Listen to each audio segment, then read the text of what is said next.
शलोम everyone, आप सबका फिर से वेलकम है biblical truth seekers Hindi YouTube channel में।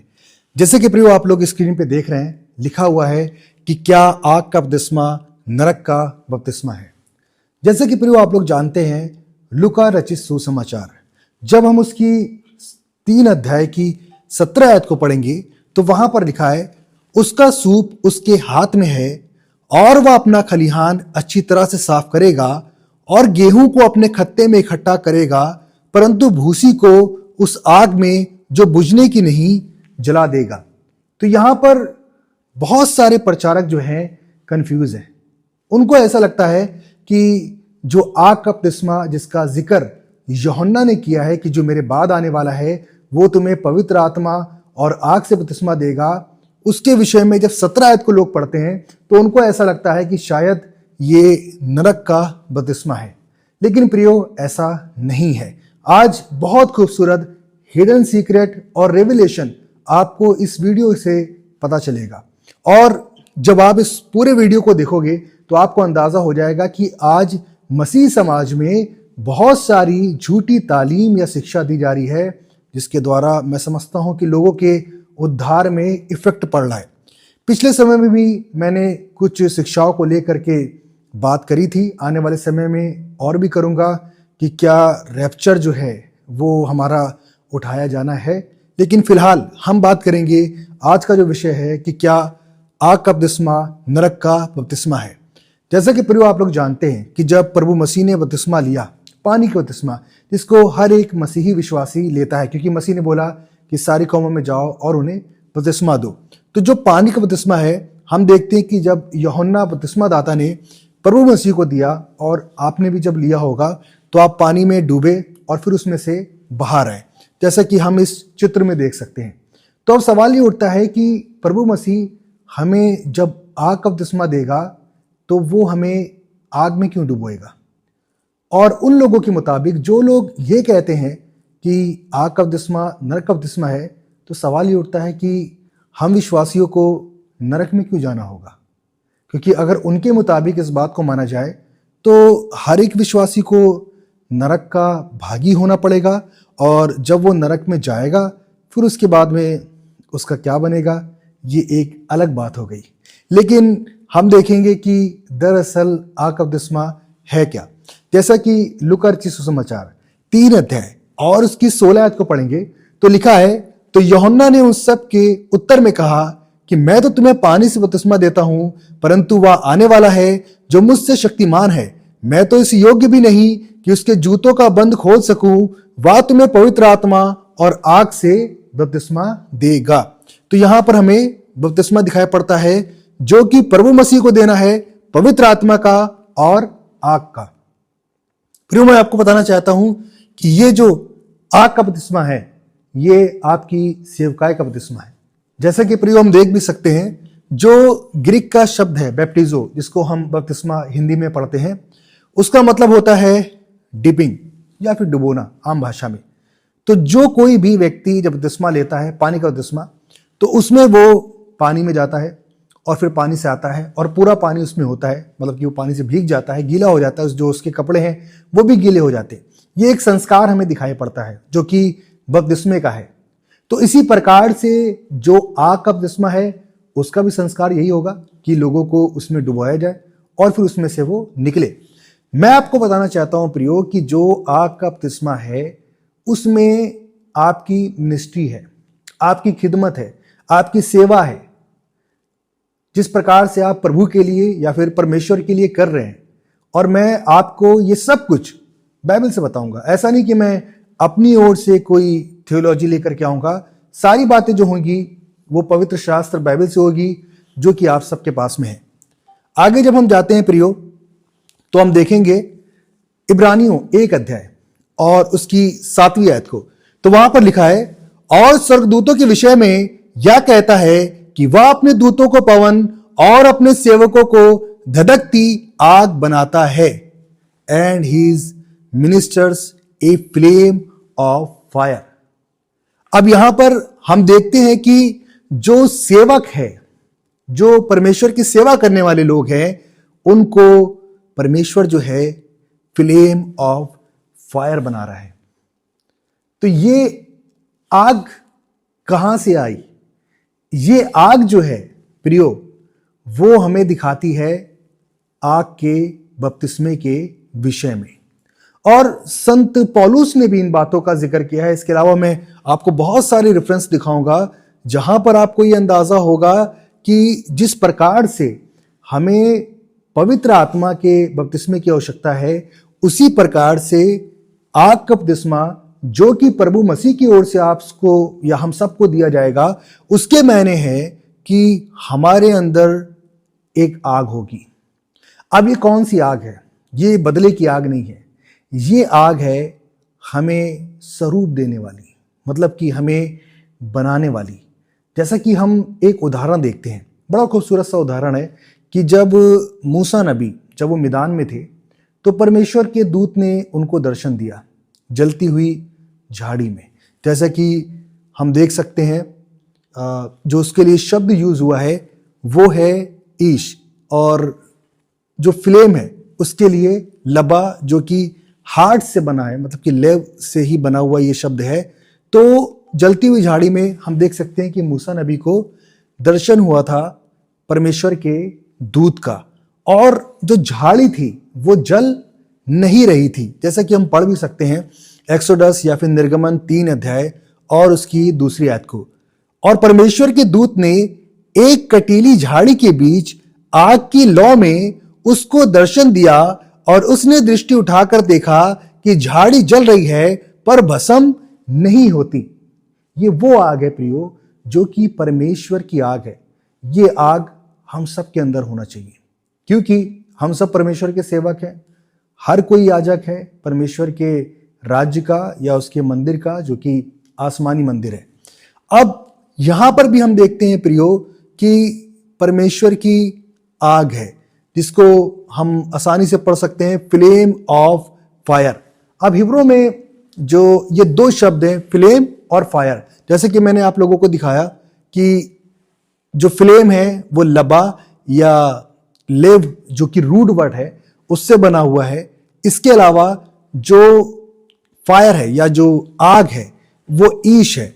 अब ये ईश जो है इसको ग्रीक टेस्टामेंट में, जिसे या न्यू टेस्टामेंट हम कह सकते हैं, उसमें पूर या फिर करके इस तरह से आपको नंबर ये दिखाई पड़ रहा है। अब ये जो फायर है इसको आप पढ़ सकते हो, ये लिटरल फायर भी है और मेटाफोरिकल भी है, such as the fire of judgement और द होली स्पिरिट। तो यहां पर हम देखते हैं कि ये जो आग है ये सुपर नेचुरल आग है, इस तरह की आग है जो कि परमेश्वर में बढ़ने के लिए है। वो आग हम सब विश्वासी या फिर सेवकों के अंदर होनी ही चाहिए। और इसका तात्पर्य जो है वो ये नहीं है कि किसी व्यक्ति को नरक का बपतिस्मा मिलेगा। जैसा कि आगे की मैं इन बातों को आपको और भी समझाता हूं। अब जैसा कि देख लीजिए, ये पूर है या पुअर है, यहाँ पर ये ईश का ही जो कि ग्रीक सेप्टुजेंट है उसमें पूर है, जो कि ग्रीक के कह सकते हैं कि ओल्ड टेस्टामेंट है या फिर ग्रीक का जो न्यू टेस्टामेंट है। अब इसको ईश बोला गया है हिब्रू में। अच्छा, एक बड़ी इंटरेस्टिंग बात है कि जब आप इस नंबर को आप जाकर के सर्च करो H784 ईश, तो ये मेजोरिटी जो आग है ये आग है जजमेंट के लिए, ये आग है परमेश्वर की भेंट। जैसे कि जब हम पढ़ेंगे इसको, जब हम उत्पत्ति की पुस्तक में जाएंगे तो वहां पर परमेश्वर के दास अब्राहम ने जब भेंट को चढ़ाया, मतलब कि सेक्रीफाइस किया है, तो उसमें से जो लौ होकर के गुजरी या जो आग है वहां पर, वो भी ईश ही कहलाई है। क्योंकि आग के लिए और भी बहुत सारे शब्द हैं हिब्रू बाइबल में, लेकिन ईश यहाँ पर हमें दिखाई पड़ता है। अच्छा, ईश भी बड़ा इंटरेस्टिंग है यहाँ पर शब्द जो है, इसके बारे में मैं कभी और भी बात करूंगा क्योंकि फिर वीडियो जो है बहुत लंबा हो जाएगा। मैं थोड़े से समय में आप लोगों को समझाना चाहता हूँ। बाकी आप लोगों के लिए मैंने ये बातें रख दी हैं ताकि आप आराम से जाकर के इसको सर्च कर सको। ये मेरी ओर से बातें नहीं है। अब हम चलेंगे जो हम समझना चाहते हैं कि ये जो आग है वो किस तरह से हर एक मिनिस्टर के अंदर होना चाहिए, और ये आग है क्या, इसको भी हम जानेंगे इस वीडियो के माध्यम। तो प्रियो, हम पढ़ लेते हैं 1 कुरिन्थियों 3 अध्याय और उसकी 13 आयत को। तो वहां पर लिखा है, तो हर एक का काम प्रकट हो जाएगा, क्योंकि वह दिन उसे बताएगा, इसलिए कि आग के साथ प्रकट होगा और वह आग हर एक का काम परखेगी कि कैसा है। आग, ये कौन सी आग है? ये परमेश्वर की आग है, क्योंकि परमेश्वर जो है वो भस्म करने वाली आग भी है, और वही परमेश्वर जो है अपने नियमों को भी आग से ही प्रकट करता है या फिर दिखाता है। जैसे कि प्रियो हम आगे की आयत में पढ़ेंगे, 14वीं आयत में, उसमें लिखा है, जिसका काम उस पर बना हुआ स्थिर रहेगा वह मजदूरी पाएगा। अब मैंने इस बात को बोला था आप लोगों से कि ये जो आग है ये मिनिस्ट्री की आग है, मतलब कि जो आपकी प्रभु में सेवा है उसकी ये आग है। और ये जो ईश जो आग है, जब आप मंदिर में देखोगे जो कि मिनोरा जलता था, जिसे आप यहाँ पर देख सकते हो, इसमें जो आग जलती थी वो भी ईश कहलाई है। और जहाँ पर परमेश्वर की भेंटें चढ़ती थी वहाँ पर भी वो आग ईश ही लिखी गई है। इसके मायने ये है कि ये आग जो है ये होली आग है, मतलब कि पवित्र आग है, और इसका मकसद है परमेश्वर की सेवा। जैसे कि हम पढ़ भी सकते हैं, और यदि किसी का काम जल जाएगा तो हानि उठाएगा, पर वह आप बच जाएगा, परंतु जलते जलते, मतलब यदि किसी का काम जल जाएगा, मतलब यहां पर ये जो आग है वो मिनिस्ट्री के साथ साथ जजमेंट की भी आग है, मतलब कि ये आग न्याय करती है। और प्रियो, जब आप देखोगे सदोम और अमोरा के समय में जो आग आसमान से आई जिसने सदोम और अमोरा का अंत किया, वो आग भी ईश ही कहलाई। इसके अलावा प्रियो, मैं आप लोगों को और भी बातें बताना चाहता हूं जो कि बाइबल से ही है। बाइबल से मैं बात करता हूं, ज़्यादातर बाहर की किताबों से मैं बात नहीं करता हूं। और अब हम देखेंगे कुछ और भी खास बातें। प्रियो, जो लूका रचित सुसमाचार में जो यूहन्ना बपतिस्मा दाता जो प्रोफेसी या फिर कह सकते हैं कि नबूवत को पूरा कर रहे हैं, भविष्यवाणी को पूरा कर रहे हैं, वो हमें दिखती है मलाकी 3 अध्याय में। मलाकी 3 अध्याय और उसकी पहली आयत को पढ़ेंगे तो लिखा है, देखो मैं अपने दूत को भेजता हूं और वह मार्गों को मेरे आगे सुधारेगा, और प्रभु जिसे तुम ढूंढते हो वह अचानक अपने मंदिर में आ जाएगा। हाँ, वाचा का वह दूत जिसे तुम चाहते हो, सुनो वह आता है, सेनाओं के यहोवा का यही वचन है।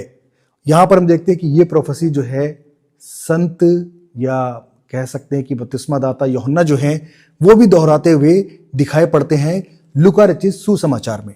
अब इसके आगे की आयत को देखेंगे तो वहां पर लिखा है कि वह रूपे का ताने वाला और शुद्ध करने वाला बनेगा, लेवियों को शुद्ध करेगा और उनको सोने रूपे की नाई निर्मल करेगा, तब वे यहोवा की भेंट धर्म से चढ़ाएंगे।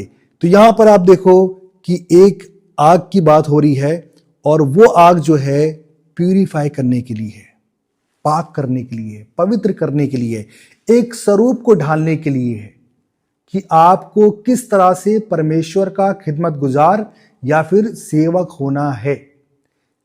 और ये प्रभु मसीह के लिए भविष्यवाणी है कि वो किस प्रकार से लोगों को रिफाइन करेगा या फिर कह सकते हैं कि उनको प्योर करेगा, क्लियर करेगा, उनको साफ करेगा, और वो लोग जो हैं वो परमेश्वर की सेवा शुद्ध हृदय से करने पाएंगे। जैसे कि प्रियो हम देखते हैं आगे की आयत में, जब इसकी हम 5वीं आयत पढ़ेंगे तो यहां पर लिखा है, तब मैं न्याय करने को तुम्हारे निकट आऊंगा। तो ये जो आग है ये न्याय की आग है, लेकिन इसको ये बोल देना कि ये आग जो है वो नरक की आग है, ऐसा नहीं है। अगर तो आप वो दिल रखते हैं जिसमें परमेश्वर बसता है और आप अपनी सेवा को, खिदमत को प्रभु मसीह के अनुसार व्यतीत कर रहे हैं, वैसा ही आपका आचरण है या फिर चलना फिरना है, तो ये आग आपको नुकसान नहीं पहुंचाएगी। क्योंकि लिखा है, तब मैं न्याय करने को तुम्हारे निकट आऊंगा और टोन्हों और व्यभिचारियों और झूठी क्रिया खाने वालों के विरुद्ध, और जो मजदूर की मजदूरी को दबाते और विधवा और अनाथों पर अंधेर करते और परदेसी का न्याय बिगाड़ते और मेरा भय नहीं मानते, उन सबों के विरुद्ध मैं तुरंत साक्षी दूंगा, सेनाओं के यहोवा का यही वचन है। तो ये आग जो है ये इसलिए है कि आप पाक हो जाओ, निर्मल हो जाओ। लेकिन अगर आप पाक या निर्मल नहीं होते हो तो आपके नजदीक एक बहुत बड़ी परेशानी आ जाएगी, जहां पर जब जजमेंट होगा तो उसमें आपको नुकसान उठाना पड़ेगा, उसमें आपको अनंत आग का भागी होना पड़ेगा। क्योंकि प्रियो, मैं आप लोगों को बताना चाहता हूं कि जब हम व्यवस्था विवरण 33 अध्याय और उसकी दूसरी आयत को पढ़ेंगे तो उसमें लिखा है, उसने कहा यावे सीने से आया और सेईर से उनके लिए उदय हुआ, उसने परान पर्वत पर से अपना तेज दिखाया और लाखों पवित्रों के मध्य में से आया, उसके दाहिने हाथ से उनके लिए ज्वालामय विधियां निकली। तो यहां पर हम देखते हैं ज्वालामय। अब इसको आप जाकर के सर्च कर लेना, यहां पर भी ईश है और ये जो विधियां लिखी हैं इनको दात हिब्रू में बोला गया है और ये परमेश्वर के नियम हैं, उसकी आज्ञाएं हैं। जैसा कि हमने देखा मलाकी 3:5 जब हम पढ़ते हैं तो वहां पर ये लिखा हुआ है कि जो लोग व्यभिचार में हैं, जो लोग गलत कामों में हैं, उनके ऊपर साक्षी होगी, उनके ऊपर गवाही होगी और ये जो आग है वो उनको क्या कर देगी? खत्म कर देगी, उनका विनाश करेगी।